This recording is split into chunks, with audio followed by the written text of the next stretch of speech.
On a late summer morning in 1977, a 5-year-old boy ran around the school playground with his friends. It was his first day of kindergarten in Niagara Falls, New York, and the little boy was having a blast. He'd just gotten over a nasty cold, and so now he was thrilled to be feeling good enough again that he could actually keep up with the other kids. But as he chased after them over to the swings, the little boy began to feel strange. His head began to feel really heavy, and also he couldn't really concentrate, and then the next thing he knew, he was waking up in the school nurse's office. The nurse was looking at him with a smile on her face, but the little boy could tell she was clearly worried about something. She told him he'd had something called a seizure. Now, the boy wasn't sure what that was, but just the way the nurse said it, he knew it had to be serious. Tears began to well up in the boy's eyes, and the nurse immediately told him that his mom was on the way and she'd be there soon. The boy wiped the tears away and tried to put on a brave face, but inside, he was terrified. He wanted to believe his mom would show up and make everything okay again, but at the same time, he had never felt so strange before in his whole life, and he knew deep down that there were some things parents just couldn't fix. He just hoped whatever was happening to him was not one of those things.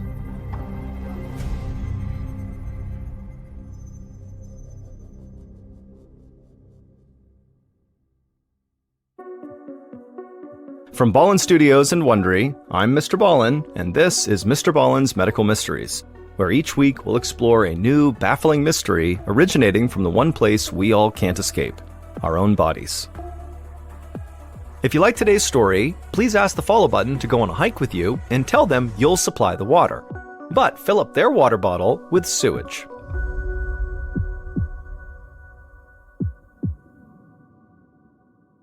This episode is called It Came from the Basement. In early September of 1977, 26-year-old Lois Gibbs held her son's hand as they left their house in Niagara Falls, New York.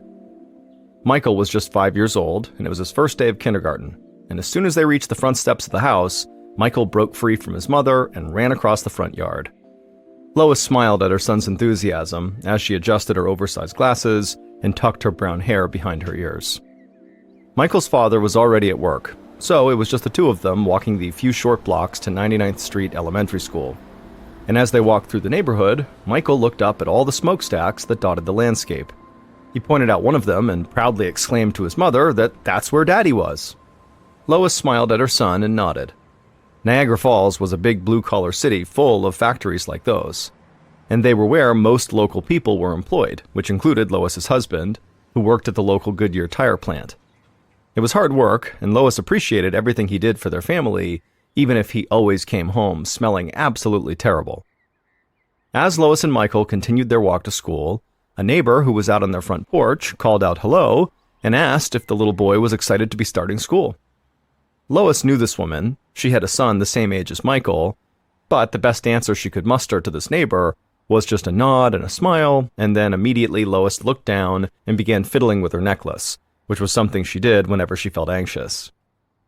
Truthfully, Michael was very excited about school, but his mother was just a little bit nervous to let him go.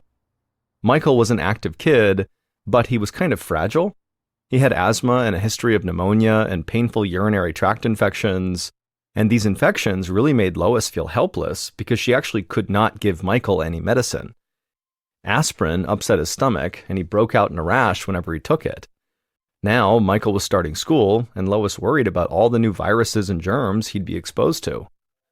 Lois's neighbor continued to talk from her porch, and Lois tried to focus on what she was saying, something about the kids playing baseball that weekend, but her anxiety made it really hard to concentrate. And so Lois's mind wandered, and so did her eyes. And as she looked around, she saw kids running up the front steps of the school, and she noticed a man standing nearby the school with a few of the teachers, writing something down on a notepad and asking questions. Lois pointed at this man and actually asked the neighbor on the porch if they knew who this guy was. The neighbor glanced over and told Lois that that guy was a reporter for the local newspaper, which was called the Niagara Gazette. The neighbor guessed that the journalist was there to cover the first day of school. Lois nodded, but then also made a mental note to make sure she totally avoided him. He seemed perfectly friendly, but the thought of talking to a reporter made her extremely nervous. Lois waved goodbye to the neighbor and then watched as her son ran ahead to join the other children. Lois felt a mix of excitement and apprehension.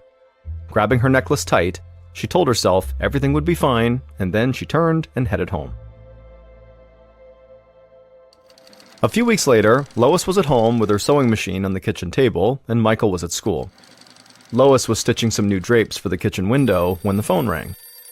Lois rolled her eyes, annoyed at having to stop when she was right in the middle of a seam, but she got up and went over and answered the phone. It was the school nurse calling, saying that Michael was lying on her bed in her office. During recess, Michael had become glassy-eyed and unresponsive for just a few seconds, and he seemed to be fine now, but the nurse suspected he likely had a small seizure. Lois's breathing immediately quickened as she asked the nurse to please repeat that. The nurse reassured Lois that while it was scary that he had a seizure, the seizure was short, and Michael was totally back to his normal self now. Still, the nurse suggested that Lois come and get her son and take him to his pediatrician as soon as possible. Lois could feel her heart racing as she slammed the phone on the receiver and then fumbled with her shoes as she raced out her front door. After getting to the school and picking Michael up, Lois took him straight to see the doctor. The doctor gave him a thorough examination and promised Lois that Michael's vitals did look fine and he was not in any sort of imminent danger. He said that while it was rare, kids could sometimes have minor seizures with no obvious cause. But if this happened again, he did advise Lois to take Michael to a specialist. Lois was glad to hear that her son was okay, but she was still very nervous. She already had to monitor Michael's fragile health, and now she had to also watch out for these seizures too. She just hoped that it really was a one-time thing and that this would not become a recurring issue. But unfortunately, the seizures didn't stop. Over the next few months, Lois would learn to recognize when they were happening. There didn't seem to be any particular trigger for them. Michael might be playing in the backyard or doing his homework or watching TV, when all of a sudden his eyes would just kind of glaze over and he would become unresponsive for a few seconds. Then, as if nothing had happened, he'd just be right back to normal. Every time it happened, Lois rushed to Michael's side, holding his hand and reassuring him that everything was okay, but inside she was terrified. She knew it was only a matter of time until Michael's seizures actually caused a major problem. He could be playing on the jungle gym and have a seizure and fall and get hurt, or he could be crossing the street and have a seizure and then get hit by a car. And so finally, when it became fairly obvious to everybody involved that these seizures were likely not going away anytime soon, Michael's pediatrician referred Lois to a neurologist. Lois finally got Michael an appointment in December of 1977, about 3 months after Michael had his first seizure. Lois gave the neurologist a detailed history of Michael's various seizures, and the doctor quickly diagnosed him with epilepsy, a brain disorder that causes chronic seizures.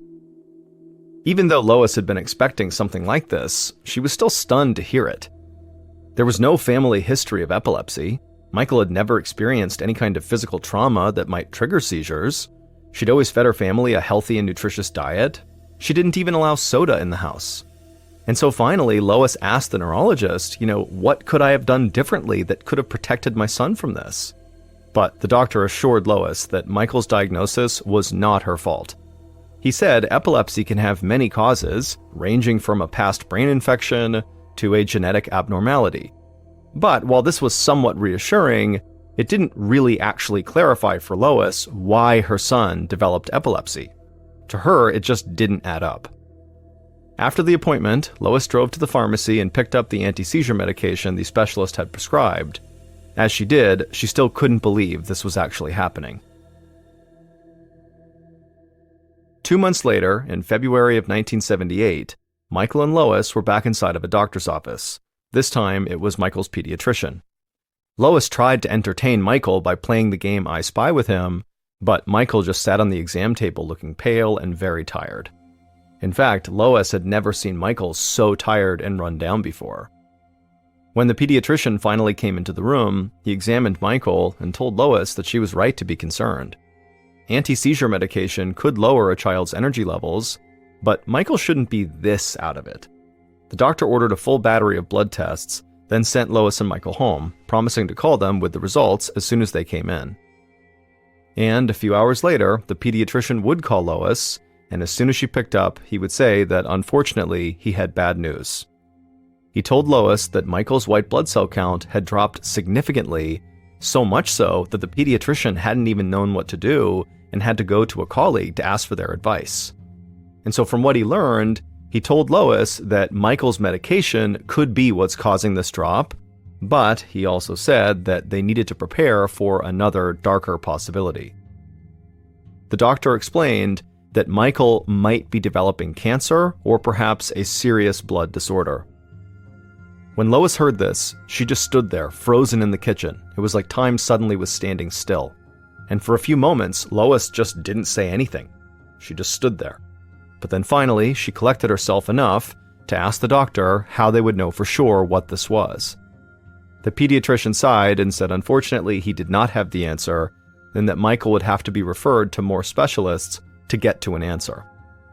As the pediatrician talked, Lois found herself walking over to the kitchen doorway, and she looked in on Michael, who was fast asleep on the couch.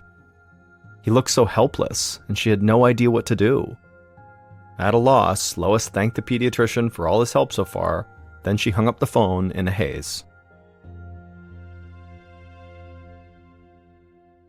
At the same time that Lois was receiving this devastating news, a 26-year-old reporter named Mike Brown stood in the driveway of a wood and brick ranch-style home a couple of blocks away, and as he stood there, he rubbed his hands together to keep them warm against the winter cold. Mike grew up in the area, so he knew a lot about Niagara Falls and the people who lived in this town. And as a rookie reporter with the Niagara Gazette, he was more than willing to go door to door, asking his neighbors for leads on the stories he was investigating. He liked proving himself. Today, Mike was investigating reports of water backing up into people's backyards, even when it wasn't raining. One of Mike's sources said the city had done a lousy job at maintaining sewer pipes, and so they were starting to get clogged. This sort of negligence really got under Mike's skin. Mike strode up the driveway of the ranch home and knocked on the door, and then waited until a petite woman answered the door. Mike introduced himself and explained that he was hoping she could help him. As soon as Mike brought up what he was investigating, reports of water backups, the woman just shook her head in disgust and then invited Mike to follow her into her backyard. Mike followed, thrilled to finally get a lead on the story. He'd been knocking on doors all morning without any luck. It was midwinter, so Mike did not expect to see standing water anywhere because there was too much snow on the ground.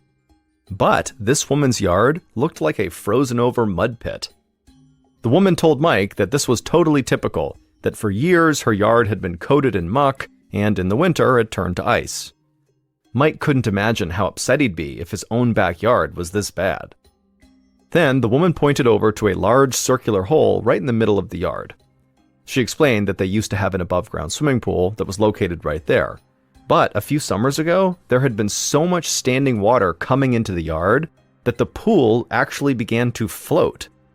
So she and her husband decided to replace the above-ground pool with a cement one. But when they dug the hole for it, the hole had filled up with rancid-smelling yellow, blue, and purple liquids. And so at that point, they decided to just stop with the pool, and they did not end up building one. Mike asked the woman if he could take a few pictures, and she said that was fine, and so he pulled out a small camera and snapped a few photos of the yard, just so he'd remember it later on when he was back in the office. Then he thanked the woman for showing him the yard and said he would be in touch. After that, Mike grabbed a quick sandwich from the nearby gas station and then wolfed it down in his car while he looked over his notes. He had originally thought he'd be researching a story about bad drainage, but as he looked at his notes, he was beginning to think that maybe the problem here was bigger than that. He was certain that the strange, stinking liquid the woman talked about could not be normal flooding. But he would need to talk to more people to figure out what was actually going on. Half an hour later, Mike was back to knocking on doors around 99th Street. After trying a few houses, he finally connected with a middle-aged couple who, after hearing what Mike was researching, said they'd be happy to talk to him. The moment Mike entered their house, he could smell mold. But it wasn't the normal smell of mildew. There was something stale and sort of plasticky about it. A little alarm bell began ringing in the back of Mike's head. Something was really wrong here. The husband, who was tall and had a beer belly, said he wanted to bring Mike down into the basement. But as soon as the husband opened up the door that led to the basement steps, the smell coming out of the basement was this horrible, rancid, wet smell that burned Mike's nose. Mike wondered if maybe this was the same smell that the petite woman he had spoken to at the other house smelled at the bottom of that hole in her yard. The husband and Mike began descending the stairs, but about halfway down, the husband stopped and just told Mike to look around. And so Mike would look around the basement, and right away he saw all this thick black sludge seeping in through the walls of the basement and kind of collecting in the corners on the floor. Mike asked the husband how long their basement had been like this, and the man said, they'd been trying to dry the basement out for about 20 years now. The husband said they had tried everything they could to clear out the sludge, but nothing had worked. The husband also said he called the city countless times to try to get them to help him, but he said nobody from the city ever called him back. This really upset Mike. This couple's living in a house full of this terrible smell and sludge for years and years, and the city had just ignored them. It was becoming clear to Mike that this neighborhood around 99th Street had a problem, and this story was definitely going to be a lot bigger than just a drainage issue. After thanking the couple for their time, Mike headed back outside, looking forward to take a deep breath of fresh air. But when he stepped out onto the stoop, the smell of mold he had smelled inside the house was now replaced with a different, sour smell. He scrunched his nose up and pulled his shirt collar up to his eyes and covered his mouth with his hand. As he approached the 99th Street Elementary School playground, he could taste the sour, chemical-like smell in his mouth. It made his throat sting, which made it hard to breathe, and by the time he reached the playground, Mike was actually wheezing from this sour smell. And that's when he looked out over the school playground and saw several pools of what looked like oil on the ground. Yet school was in session. He could see lights on in all the classrooms as though nothing was wrong. At this point, Mike was furious. It seemed obvious to him that something dangerous was going on here, and the city was clearly ignoring it. Mike turned on his heels and rushed back towards his car, anxious to get back to his office and start writing about what he was finding. A few weeks later, in April of 1978, Lois Gibbs, whose son Michael was epileptic and still very sick, anxiously stood in the school superintendent's office. She was clutching a few of Mike Brown's newspaper articles that had just come out that week in the Niagara Gazette. The articles explained that there were all these horrible smelling liquids that were collecting all around the neighborhood right around the elementary school, and so Lois was worried these liquids were what was making her son sick. Despite her natural shyness, Lois had actually called a meeting to talk over the situation with the superintendent. Lois slid the articles to the superintendent across his shiny oak desk, and she told him about her son's health issues. Even though Michael's health had stabilized and the doctors concluded he did not have cancer, he still wasn't getting better. And so after reading Mike Brown's articles, Lois had become convinced that these black sludge pools at the school must have something to do with her son's illness. Lois told the superintendent that she did not feel safe having Michael on school grounds until these black pools could be investigated by specialists. With tears welling in her eyes, she said that she was worried Michael was going to die. She wanted him transferred out of the school immediately. Across from her, the superintendent kind of dramatically leaned back in his oversized leather chair, and then a look of forced empathy came across his face. And this look kind of unnerved Lois, and she began fiddling with her necklace again, but she pressed on. She pushed 2 doctor's notes across the desk, trying to look self-assured. The superintendent looked at her, and then looked at the notes, and then his look of empathy disappeared, and his eyes narrowed as he told Lois that she was definitely overreacting. All the other students were just fine. The articles were mistaken. There was nothing wrong with the school. Lois tried to stay calm, and so in a sort of shaky but somewhat even voice, she told the superintendent that he was being way too casual with the health of the students at 99th Street Elementary School. But the superintendent just shook his head. No, that was not true. Then he slid the doctor's notes back across the desk and pointed his finger accusingly at Lois. He told her that he wasn't about to upend the whole school for one sick kid and a hysterical housewife. The words felt like a slap in the face to Lois. She didn't understand how anyone working in education could be so heartless, and so she grabbed her purse and stormed out of the room. As she drove home after the meeting, Lois felt shell-shocked, her thoughts flipping back and forth between rage and helplessness. But by the time she pulled into her driveway, she knew what she was going to do. Lois was going to reach out to other parents and let them know what was going on. Maybe she'd even tell the whole neighborhood. Heck, she'd go door to door if she had to. If she couldn't get her son transferred out of that school, well, then she was going to have that school shut down before any more children got sick.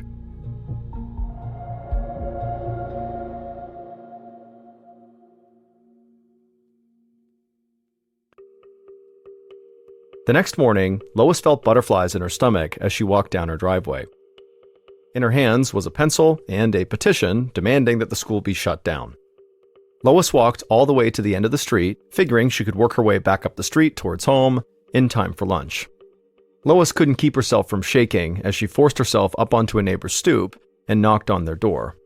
She almost hoped that nobody would answer, but she needed her neighbors to be home, and she needed them to listen. Lois could hear footsteps inside the house, and soon a kind-looking woman about her own age answered the door. Lois smiled and then very anxiously launched into this shaky explanation of what she was doing here, telling the woman about her son and the pools of black liquid on the schoolyard. As Lois spoke, the woman stayed quiet. To Lois, it seemed like this woman might be annoyed with her, and so this made Lois even more nervous, and she began to speak even faster, and then when she was done, the woman just stayed quiet. Lois was convinced this woman would call her crazy and slam the door in her face. But then the woman told Lois that she also had a kid at 99th Street Elementary, a little girl who was diagnosed with arthritis at a very young age. The woman and her husband couldn't understand how their daughter could have arthritis as a little kid, and they'd spent countless hours talking over different possibilities. But now the woman told Lois she wondered if maybe their children's medical cases could be related. Lois felt a combination of pride and sadness as the woman took the clipboard and signed the petition. After that, Lois thanked the woman profusely and let this small glimmer of success boost her confidence as she headed to the next house. A few houses down, another woman came to the door. This time it was someone who was a bit older than Lois, and this woman would tell Lois that her own daughter, who was in her 20s, had recently had a miscarriage, and the daughter's seemingly healthy young husband had had a fatal heart attack soon after the miscarriage. And so the older woman did not need much convincing to also sign Lois's petition. By the time Lois was just halfway down the street, her petition was completely full of signatures. And so Lois was more convinced than ever that there was something wrong with this neighborhood and it needed to be stopped. A few months after Lois got her petition signed by basically everybody in the neighborhood, reporter Mike Brown waited behind one of the trees just outside of City Hall. He'd done this every morning since early April, and now it was almost summer. As Mike sipped his morning coffee and enjoyed the warmth of the morning sun on his face, he noticed the mayor walking from the parking lot to the front steps of City Hall, and so Mike headed over to cut him off. Like he'd done on many mornings before this, Mike started pelting the mayor with questions about the sludge puddles around 99th Elementary School and the oozing basements and flooded backyards that he documented that spring. And as always, the mayor told Mike that all those issues were just a nuisance and not serious health problems, and then the mayor ducked inside his office at City Hall where Mike could no longer follow him. Mike had expected the morning to go this way. He just wanted to annoy the mayor and keep the issue in front of him. Maybe if he badgered the mayor enough, the man would slip up, or maybe finally agree to actually talk about these issues. After ambushing the mayor, Mike walked across the street from City Hall to a diner. He walked in through the front door and took a seat at the bar, breathing in the smell of fresh pancakes. A waitress was working the register. She asked Mike if he'd like the usual, and Mike said yes. The waitress brought him a fresh cup of coffee. Then, as usual, she moved the phone from behind the counter to within reach of Mike. Mike thanked her, then used the phone to dial the Niagara County Health Department. At this point, he knew the number by heart. A familiar voice picked up on the other line. Mike didn't know the receptionist by name, but after months of calling and calling, he certainly recognized her voice, and she knew it was Mike immediately. She wished him good luck and then transferred him to her boss before he even had to ask. And as usual, her boss, the health department official who answered the phone, told Mike that the smell and the collecting pools of black liquid were not a health concern. To Mike, it just seemed like the mayor and the health department were in cahoots. Mike hung up and dialed another number. This time it was for the Hooker Chemical Company, which was an industrial company that used to own the land that was adjacent to 99th Street. Mike had already approached Hooker Chemical through more formal channels, and company officials always told him that the black ooze flooding yards all over the neighborhood was not their responsibility. And other than that, they just refused to comment. So now, Mike just called them every morning to remind them that he was not going away, and neither was this problem. By the time the receptionist at Hooker Chemical hung up on Mike, a plate of eggs and toast had arrived. Mike thanked the waitress, then drenched his eggs in Tabasco sauce and began to eat. As he ate, Mike barely noticed the neon orange piece of paper sliding onto the bar right next to him. He looked up to see a woman with brown hair and big glasses holding a stack of these orange pieces of paper. They were flyers. He smiled and grabbed the piece of paper she had just slid over to him. Before he could read the flyer, the woman introduced herself as Lois Gibbs and said she knew who he was. She had read his articles in the paper. She told Mike about her son and her neighbors, all of whom she believed had been made sick by the foul, oily liquid that he had written about in those articles. She invited Mike to a community meeting that evening where she and her neighbors would be speaking up about this issue. Mike immediately liked Lois. She seemed like someone who usually tried to blend in, but she had clearly found her voice because she had to. Mike looked down at the flyer and saw there were dates for several other meetings in addition to the one that was happening that night. Mike was very impressed. It was clear this woman was highly organized. And so, after months of working this case alone, Mike suddenly felt a surge of energy. He thanked Lois and promised her that he would be there that night.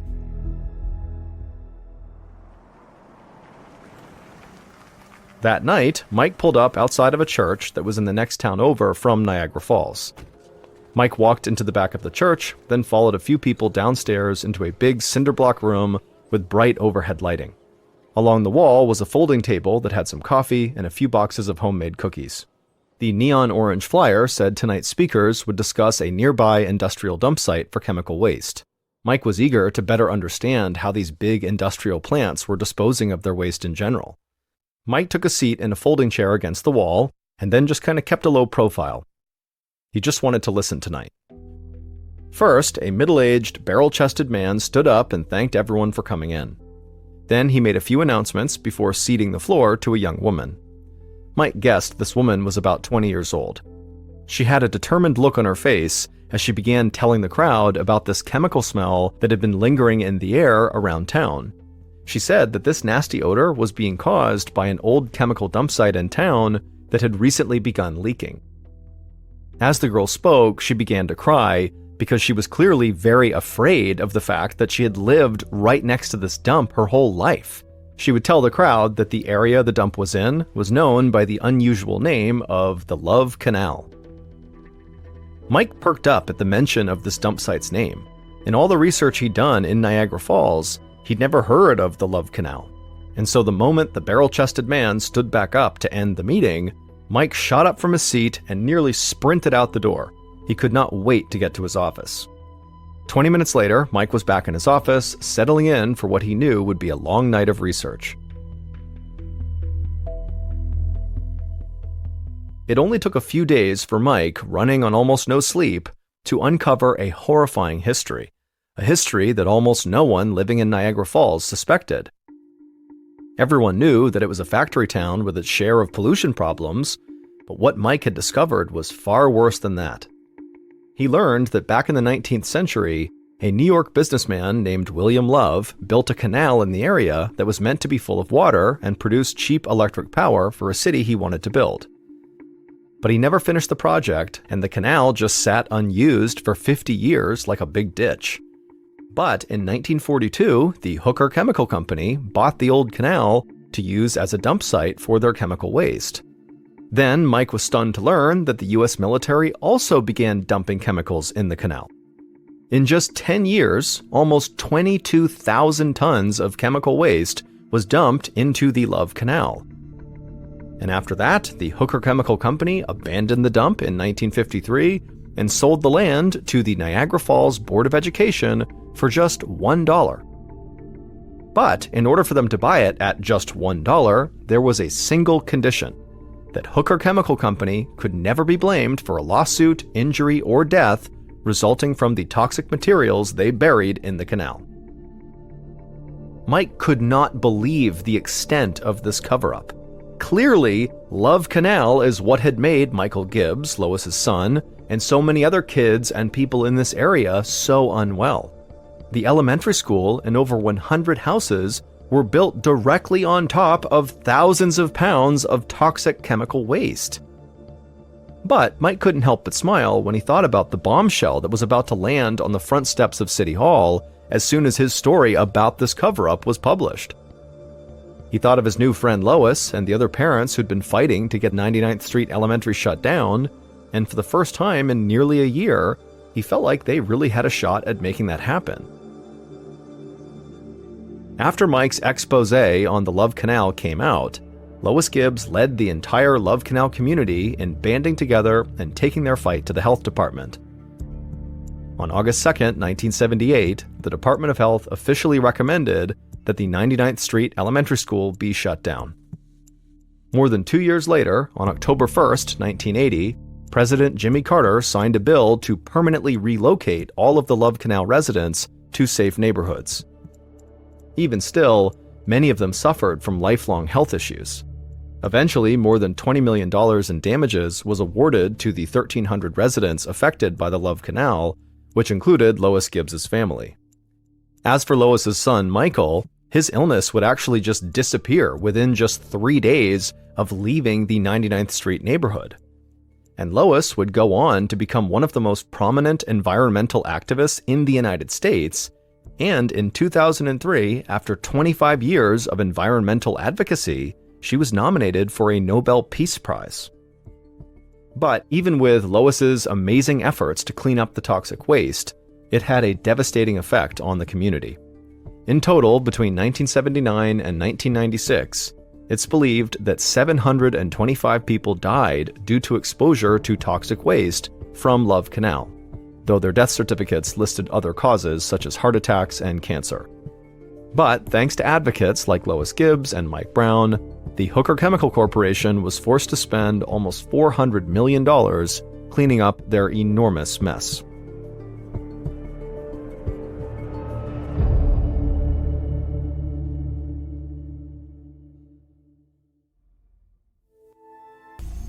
In March of 2015, 68-year-old Tamara Samsonova was having renovations done to her home in St. Petersburg, Russia.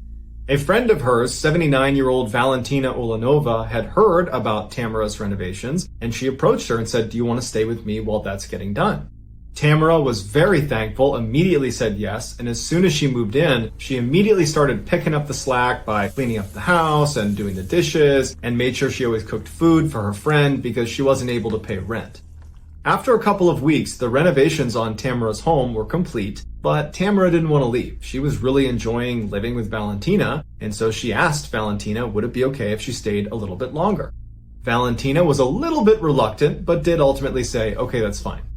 A couple of months go by, and Tamara is showing no sign that she plans on leaving Valentina's home anytime soon, and Valentina is getting increasingly frustrated with that reality.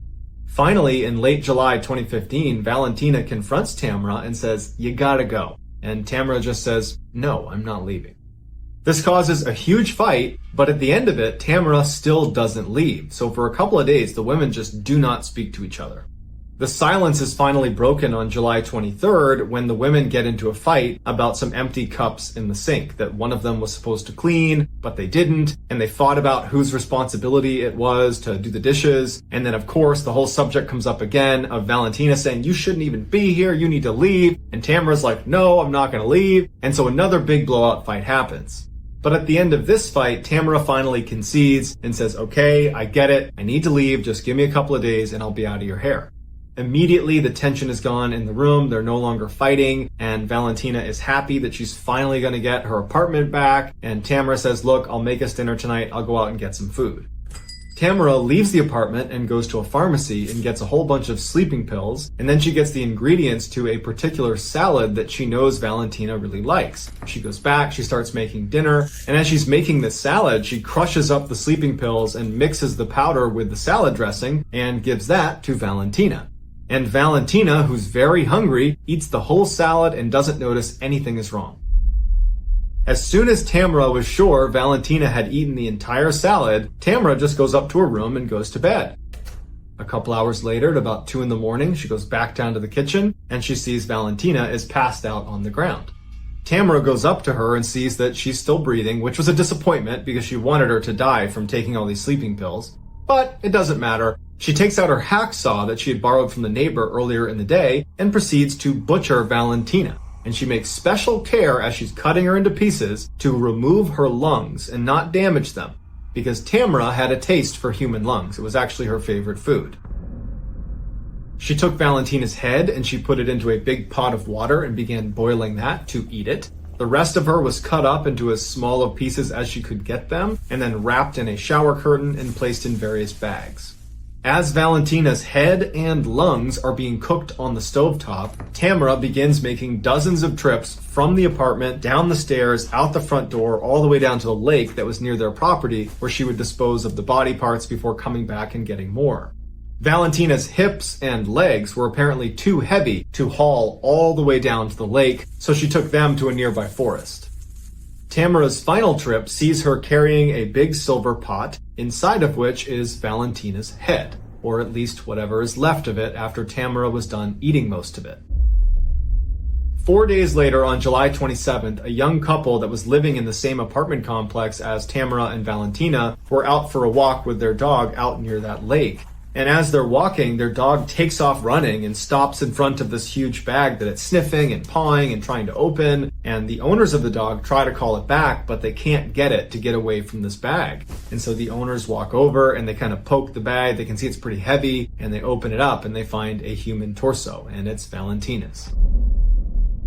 When the police show up, the first thing they do is they go to Valentina's apartment, and they're surprised to find Tamara living there. They're kind of sensitive with her, and they say, your friend, your relative, was just found deceased, and we need to look around the apartment. Tamara was completely indifferent. She did not care. They had just discovered her body, and she didn't care that they were searching the apartment. It was like she knew someday this was going to happen. During the search, the police officers quickly find blood all over the bathroom and in the kitchen. They even find the hacksaw she used that's got blood on it. And they find Tamara's diary that's sitting next to this book about black magic. And the police are horrified when they see that the diary contains meticulous notes that Tamara had kept of all of the ritualistic killings she had perpetrated over the past 20 years. And there was 14 of them.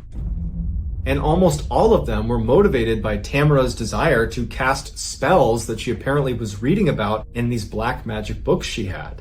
And virtually all of these spells required human flesh or other human components. And so she would kill these people, she would use their bodies to cast these spells, and then afterwards she would consume them. Not because that had anything to do with the spell, but because she liked the way people tasted, in particular human lungs. The police arrest Tamara, who doesn't put up a fight, and she says, yep, you got the right person, I did all this. While Tamara was on trial, she seemed like she was in a great mood. She told the judge, I hope you give me a really severe punishment. I expect to die in prison. She was seen blowing kisses to reporters. It was like she was just totally out of touch. Or maybe she literally knew this was going to happen and just didn't care anymore. Tamara, who would be nicknamed the Granny Ripper by newspapers over the course of this trial, was given a life sentence, and to this day, she is still sitting in jail.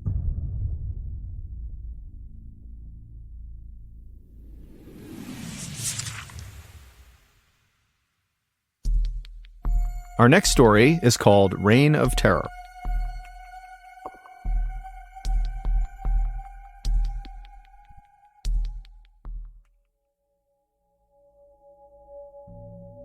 On December 18th, 1956, a brand new game show called To Tell the Truth aired on a major American television network. The premise of the show was relatively simple. 4 celebrity judges would be presented with 3 people called contestants who all claimed to be the same person. And this person who they claimed to be was always remarkable in some way. They had some incredible talent or some crazy job, or they had accomplished something extraordinary. One of these 3 contestants was the real person they were claiming to be. The other 2 people were doing their best to pretend to be that person. And it was the job of the celebrity judges to try to figure out who was telling the truth. So for a set amount of time on the show, the celebrity judges would ask the contestants questions about their background and try to figure out, who was who. And then at the end of the time, the celebrities would cast a vote about who they thought was the real remarkable person. After the votes were tallied up, the host would have the real remarkable person stand up to reveal themselves, and the entire audience would go crazy, and that was the show. And the show became quite popular. So popular, in fact, that today, nearly 70 years later, it's still on the air. And over this show's very long history, virtually all the episodes are pretty similar. It's a pretty redundant show. But there is one episode that will forever go down as the most unique. In October of 1972, 3 contestants walked out onto the stage in front of the 4 celebrity judges, and they all introduced themselves as Ed Edwards. Then the host of the show read aloud the biography of the real Ed Edwards, and he would say that Ed at one point was on the FBI's list of the top 10 most wanted criminals in America for crimes like armed robbery and impersonating a federal officer. And then after he was finally caught by law enforcement and went to prison, a prison guard helped him turn his life around. And then upon release from prison 14 years later, Ed remained this reformed criminal and became a successful author and motivational speaker who specialized in telling people how to identify con men and criminals and how to protect themselves from these people. After the real Ed Edwards biography was read aloud, the 3 contestants sat down and the celebrity judges began asking them questions about their past. And then after the time was up, the celebrities cast their votes, and then the real Ed Edwards was revealed. And even though 2 of the 4 celebrity judges had correctly identified the right Ed Edwards, the crowd was totally astonished at who this guy actually was, because he did not look like this ex-convict. He looked like this kind of all-American, middle-aged father who was totally harmless and wouldn't hurt a fly. But either way, the show ended, and then the world forgot about Ed Edwards. Until 2009. That year, Ed's estranged daughter, 40-year-old April Blasio, finally decided to investigate something that had plagued her for her whole childhood.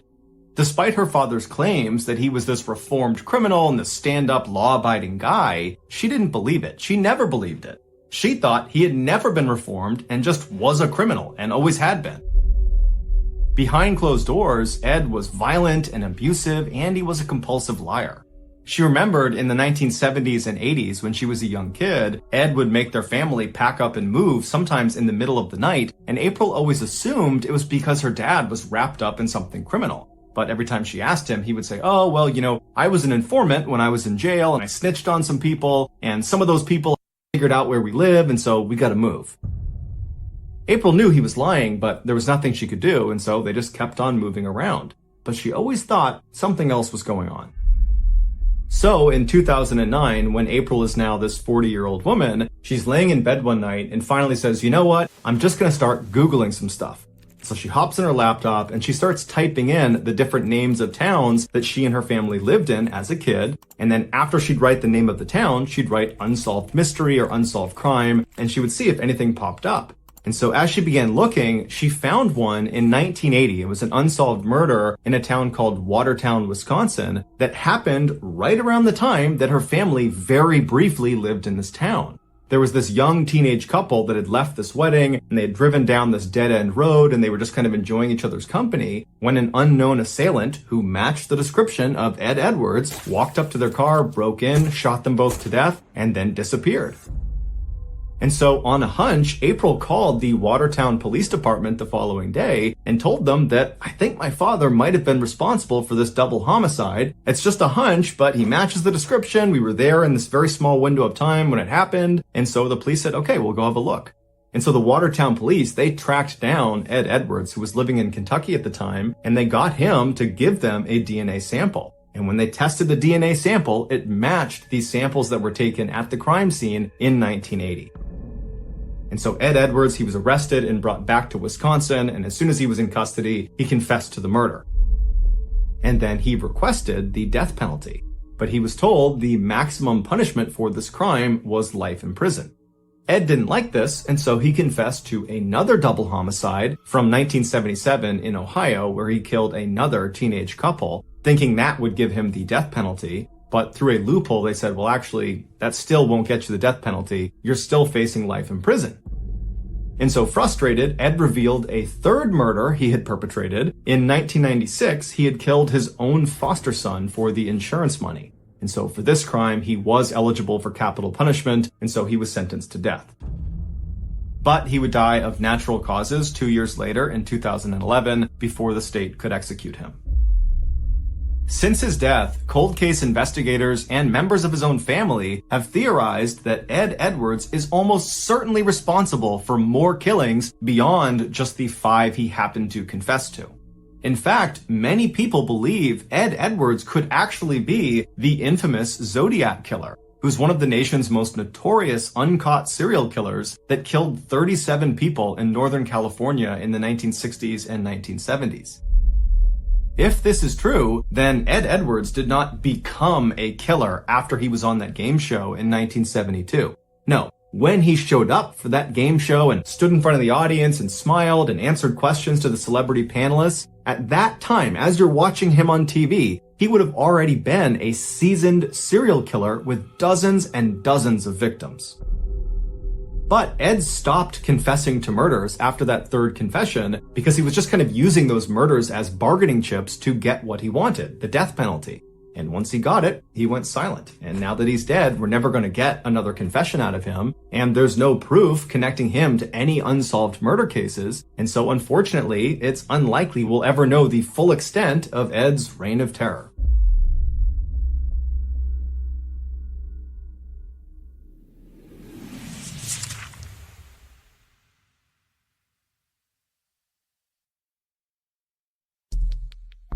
The next and final story of today's episode is called Inside Scoop.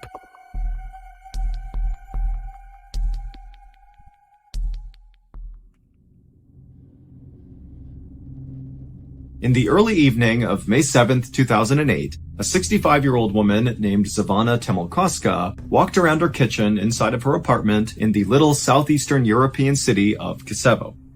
Kisevo is a quiet place at the base of this huge mountain in northern Macedonia, and while it's totally beautiful, it's utterly remote, and basically nothing really of note happens here. Zivana cleaned houses for a living, but on this particular day, she was on a day off, and so she was just kind of hanging out at her apartment, waiting for her adult son named Zoran to come home. It was a beautiful, warm evening that night, and so Zivana had the windows in the kitchen open as she walked around making herself something to eat, and at some point as she was doing this, she heard her phone ring. And so she grabbed it and answered, and she heard the sound of her friend on the other line. But her friend's voice sounded strange. It was strained and very uncomfortable, and she was asking Zivana if she was paying attention to the news right now. Did she have the radio on or the TV? And Zivana was like, no, why? And the friend would tell her that all over the news right now, there was this huge, terrible traffic accident that had happened in their town, and unfortunately, Zivana's son, Zoran, who she was waiting for to come home, was apparently involved in this accident. Zivana let out a strangled cry when she heard this, and then just dropped what she was using to make food and turned and ran out the door. And when she did, her neighbor who was outside saw her emerge and yelled out to her, hey, is everything okay? And Zivana, as she literally just continued running towards the road, she basically blurted out to the neighbor that her son was hurt and she was going to the hospital. And this neighbor watched as Zivana just ran down the road, turned the corner, and disappeared. Zivana did not have a car of her own, and so literally she was going to run to the hospital to make sure her son was okay. A little while later, that same neighbor who had just watched Zivana disappear around the corner heard a knock on their door. And so the neighbor went to the door, they opened it up, and they were totally shocked at who they saw standing outside. It was Zivana's son, Zoran, who did not appear to be hurt in any way. But before the neighbor could ask any questions about this, Zoran, who looked visibly confused, said to the neighbor, hey, have you seen my mom? We were supposed to meet and have dinner together, and it's just totally unlike her to disappear without telling me where she was going. The neighbor just stared at Zoran for a second, having no idea what was going on here, and then the neighbor was like, well, wait a minute, Zoran, were you in a car accident? And Zoran's like, no, what are you talking about? And then the neighbor kind of filled Zoran in about how they had seen his mother run outside, and she had mentioned how her son had been in this car accident, and she literally ran to the hospital. Zoran was just as mystified by this as the neighbor was, and so Zoran just grabbed his phone and called the hospital to see if his mother was there. But when the hospital picked up, they would tell Zoran that his mother was not there, she had not been there all day, and two, even though they had heard reports about this car accident in town, there had not been any car accident victims brought to the hospital at all that day. And so by the end of that night, when Zoran really had no idea what had happened to his mom, where she was, or, what was going on with this car accident thing, he just did the only thing he could think to do, which was go to the police and report his mother missing. 9 days later, on May 16th, when still Zvana was missing and the police had no idea what happened to her, there were no new leads, nothing. On this day, a 56-year-old reporter named Vlado Teneski, who actually happened to live not that far away from where Zvana lived, he got a call from one of his police sources. And the source would tell him that Zvana had actually just been found, even though this was not public information, and unfortunately, Zvana was dead. Her body, which had been beaten and strangled and stabbed, had been found wrapped up in plastic and dumped in this illegal dumping area not far from the town's football stadium. The source told Vlado that when her body was searched, they discovered she still had valuables on her person, and so that kind of ruled out the possibility that this was a robbery gone wrong, which was the initial theory about what they were seeing.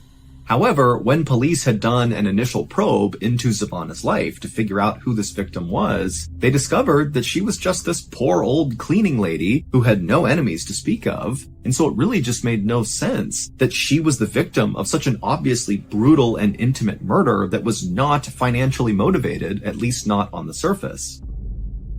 Vlado thanked his source for all the information and then hung up. Vlado's source had sounded really shocked by this murder as he was telling Vlado, but now, as Vlado was sitting here thinking about what he had just been told, he wasn't really shocked as much as he was suspicious.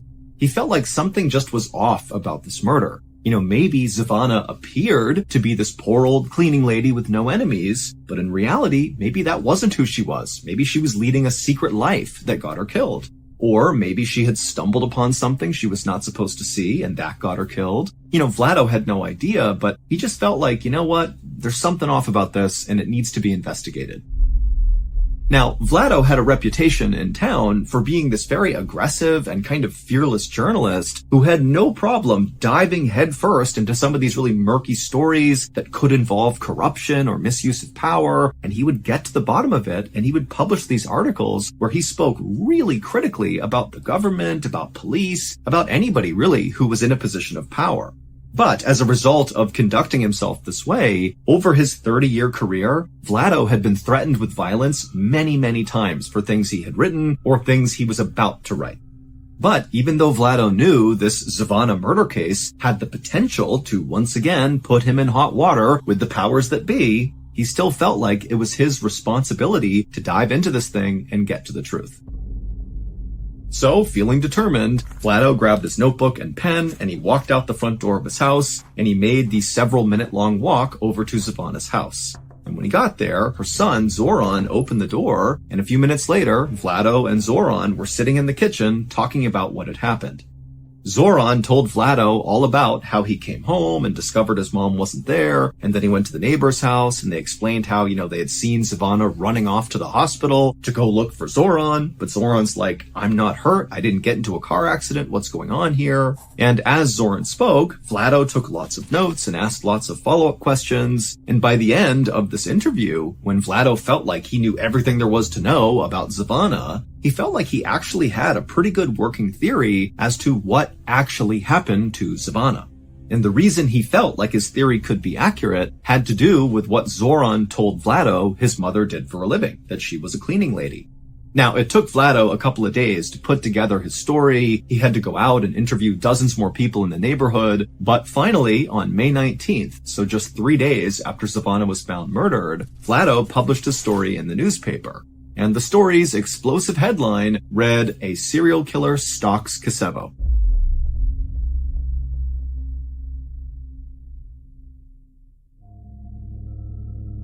In the story, Vlado says that Zvana's murder was very likely not an isolated killing. Instead, her murder was likely linked to 2 other murders of 2 other women.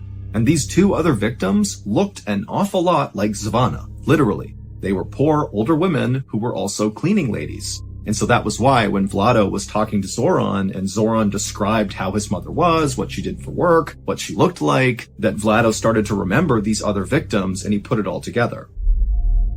The other two victims were 64-year-old Mitra Simjanoska, who was murdered in 2005, and the other victim was 56-year-old Lubitsa Lukoska, who was murdered in 2007. Now, Vlado's story was totally explosive because what he's saying is that there is a serial killer that is on the loose in this town. But this story was also highly explosive because Vlado spoke very critically about the police who were involved in this investigation. Specifically, he pointed out that the 05 and 07 murders of those two other women, those had been totally mishandled because arrests had been made in at least one of those cases, and clearly whoever they arrested was innocent here. And so the police just totally dropped the ball, at least in Vlado's opinion. And when the police read Vlado's story, they were very upset at him because he was so critical of them. However, the police also did see that Vlado had managed to uncover a lot of new details from all of his interviews with witnesses and people in the neighborhood that did seem to paint a picture of this potentially really being a serial killer, not individual isolated killings. And so the police, based on Vlado's story, would actually begin investigating a serial killer in their midst. They linked all three murders and they began basically a new investigation. However, at the same time they began this new investigation, Vlado began to notice that he was being tailed all the time by police. He would be out in town doing his job, reporting and interviewing people, and there'd just be a police officer standing somewhere in the distance watching him. But Vlado had anticipated that no matter what, he was likely going to face some sort of blowback from the police, and so he just kind of accepted that they were going to watch him and maybe try to intimidate him, but it wasn't going to bother him because he had done his job, he had reported the story the best that he could, and if they wanted to watch him from a distance, they could do that. By early June, so about 2 weeks after Zvana had been found murdered, the police, in this new serial killer investigation they were doing, had narrowed down their suspect pool, which was in the hundreds, down to just 3 people. And they felt like they were very close to making an arrest. About a month later, on June 20th, so by this point Vlado is still being trailed by police all the time, but the police have not come out publicly and said anything about the serial killer case. They're just continuing their investigation. But on this day, June 20th, Vlado's editor at the newspaper got a call from a police officer telling the editor they were about to make an arrest in the serial killer case. And as soon as their conversation ended, the editor called Vlado to tell him the news. But when he called Vlado, Vlado didn't pick up, which was very unusual. Vlado always answered his calls. And the editor was also thinking to himself how strange it was that this officer had contacted him and not Vlado. Like, why aren't you going to the guy writing the stories and telling him about this new development? Why are you coming to me? The editor would continue to try calling Vlado several more times, but Vlado never answered. And so ultimately, the editor just kind of assumed that Vlado must be busy, interviewing someone, or maybe more likely, he had already learned about this imminent arrest, and he was on scene, ready to capture in real time this arrest that was about to take place. Meanwhile, on a quiet street in Kosovo, the police had surrounded this very modest 2-story home that was very overgrown out front. It was surrounded by tall fir trees, and all the windows had heavy drapes covering them up. And then once the police felt like they had totally surrounded this building, a team of officers walked up onto the porch and knocked on the door and yelled out that they were police, and whoever was inside, come out with their hands up. And for a moment, it was just silent and tense. And then the police on the porch heard footsteps inside the house. They had their guns ready to go. And then the door slowly opened up. And this man, who seemed very unthreatening and kind of confused, stepped out onto the porch. And the police immediately arrested him and took him away. A few minutes later, back at the newspaper headquarters, Vlado's editor got another phone call. And when he answered, it was the same police officer who had called before to warn him about this upcoming arrest. Except this time, the officer was calling to say the arrest had been made, they had caught their serial killer, and then he told the editor the name of the person they arrested. And when the editor heard the name, he dropped the phone in shock. The serial killer was Vlado.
It would turn out that Vlado appeared very professional and calm on the outside, but inside, he was full of rage, specifically at his mother, who he viewed as this terrible, cruel person.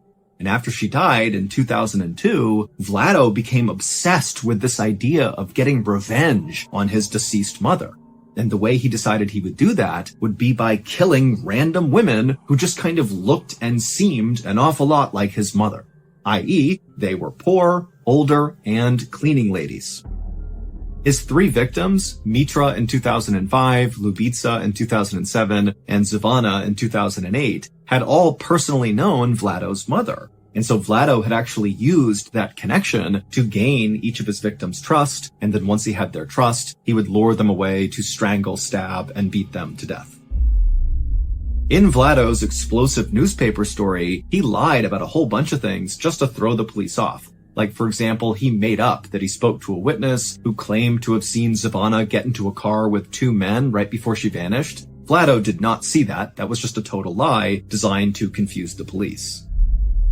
Vlado had also been the one to plant that story on the radio about Zvana's son, Zoran, being in this terrible accident. That had caused Zvana to run out of her house and be vulnerable to be scooped up and killed, which is exactly what Vlado wanted. He had called the radio station and told them about this accident, and because he had previously worked for that radio station, they believed him without doing any fact-checking and broadcast the story. And so really that whole radio broadcast was just a very intentional trap by Vlado to kill Zvana.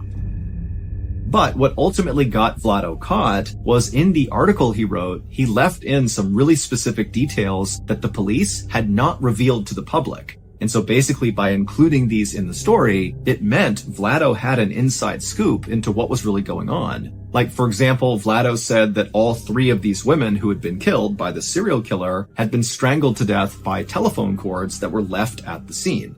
But again, the police had not revealed that to the public, and so when they read the story, they actually became very suspicious of Vlado and thought he could be involved in these murders. And so when Vlado felt like the police were trailing him just to intimidate him, in reality, the police were trailing Vlado because they thought he could be the murderer, and eventually, when they got a DNA sample from Vlado, it was confirmed that their suspicions were right. He was the killer.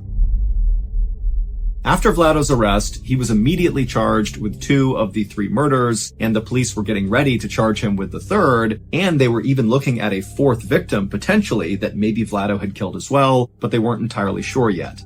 But on June 23rd, so just 3 days after Vlado's arrest, he died in jail in a way that really didn't make any sense. Vlado had drowned in a small bucket of water inside of his jail cell, while there were 3 other people inside of that jail cell with him who all said they didn't notice it happening. Officially, Vlado's death was ruled a suicide, and after his death, all of the murder investigations were closed.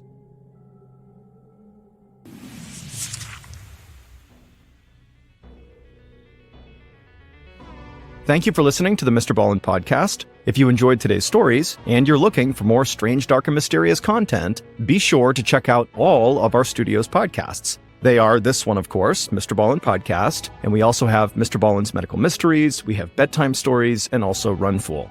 To find those other podcasts, all you have to do is search for Ballen Studios wherever you listen to your podcasts.